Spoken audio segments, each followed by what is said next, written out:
about you, but I'm hungry. And first thing in the morning, usually what I like to go for, French style omelet. Now, unlike the French, we keep our eggs refrigerated. So you want to start your eggs in just a little bit of warm water to bring them to about room temperature.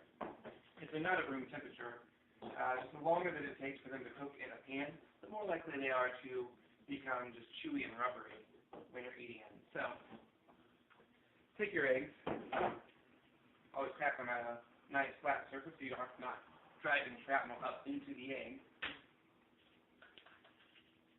Now I am particularly hungry, so I'm going to make two.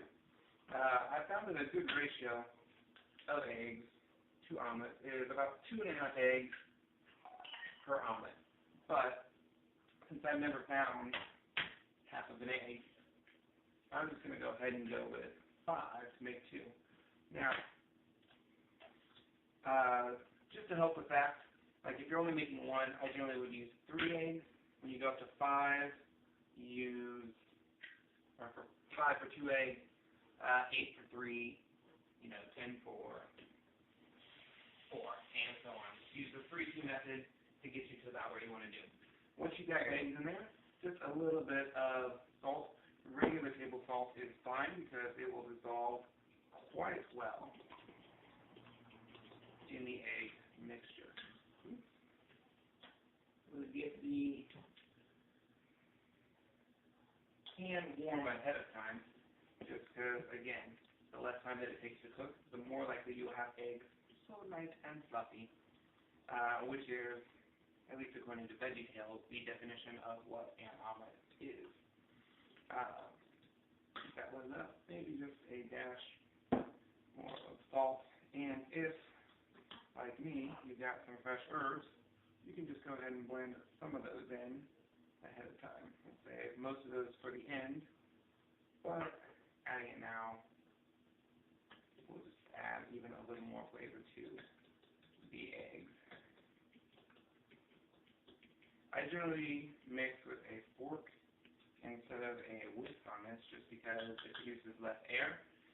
Air bubbles will actually, once again, slow the cooking down because they prevent the heat from getting all the way through.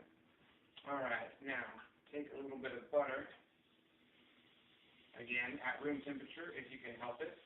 Ooh, got hot fast. You know your pan is hot enough when it does that. When it's pretty much just foams right away, has a nice nutty smell to it. And then you are ready to start adding the eggs.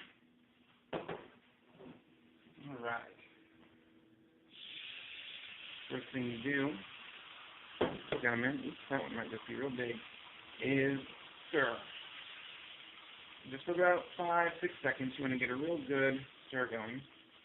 After that, just take it, kind of swoop it around, get any of the excess moisture off, if you can. The oven, by the way, is on about medium-high. And you just kind of scrape the side. Maybe give it a little more of this action. Alright. Once we've got it scooped down, scraping the sides will help reinforce that nice round shape that we're going for. And then I know this is going to be the hardest step for many of you, but just walk away.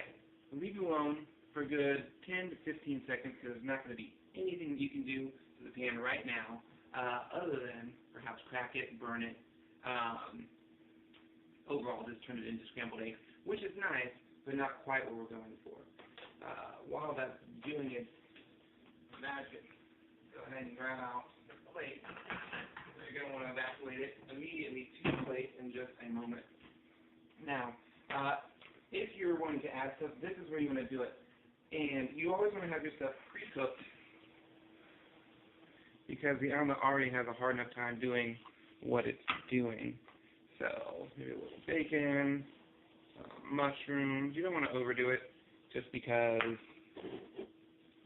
there's going to be a lot of flavor in there already. Some fresh onions, and red peppers. All right. And again, you notice I'm kind of leaving this back area clear. That is because when you get it started, you're going to fold over this first layer. Now, I know what you're thinking. It doesn't look completely done, and that is fine because eggs, if they look done in the pan, are going to be overdone on the plate. Once you got that first third flip your grip up like that, and just gently roll it out. And then you'll have a perfect omelet every time. Now, this one is going to be just slightly smaller, and that's just poor planning on my part. But, again, take your butter, just for review. You want it to be nice and bubbly right up front. Eggs go in. Just stir, it's much smaller.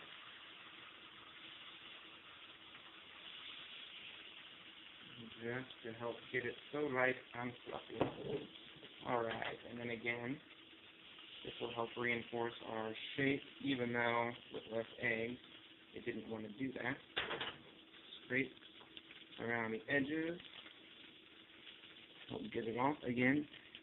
If you don't want to add anything to your omelets, that's perfectly fine. They're going to be amazing as is, but now is the time to do it if you're going to. Usually I recommend just 2 or 3 ingredients, but today I'm going overboard because, you know, I'm hungry. So deal with it. Alright. Bacon, a little bit of red onion and red peppers. Some more mushrooms. Just do those. And a touch more of our spices, which I don't think I did in the last one, but whatever. Ooh, and cheese. I don't know how I forgot that.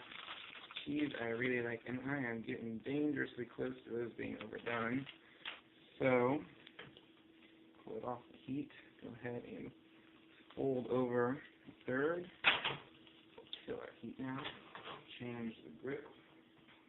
Grab a new plate. And it should just roll right out. Okay, perfect out every time.